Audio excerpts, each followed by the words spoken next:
কবরের জীবনটা আসল জীবন। বিশ্বনবী দোয়া করতেন, আল্লাহুম্মা ইন্না নাউযু বিকা মিন আযাবিল কবর। আল্লাহ, আমি আপনার কাছে কবরের আযাব থেকে পানাহ চাই, কবরের আযাব থেকে বাঁচতে চাই। এই কবরের মধ্যে অনেক ফিতনা হবে, অনেক সুয়াল হবে। কবরে প্রশ্ন আছে না নাই? কথা বলেন। প্রথম প্রশ্ন জিজ্ঞেস করা হবে, মার রব্বুক, তোমার রব কে? বলেন, আমাদের রব কে? ওয়া মা দীনুক, তোমার ধর্ম কি? বিষ্ণুবীর চেহারা দেখিয়ে বলা হবে, তাআরিফু মান হাযা রাজুল, এই লোকটারে চিনো? আমরা কি বলবো?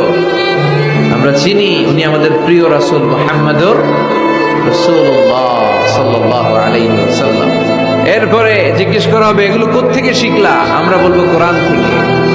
ফায়ুফসাহু লাহু কবরুহু ৭০ যিরাআন। সুন্দর সুন্দর উত্তর করতে পারলে আপনার কবরটারে ৭০ হাত লম্বা করে দেওয়া হবে।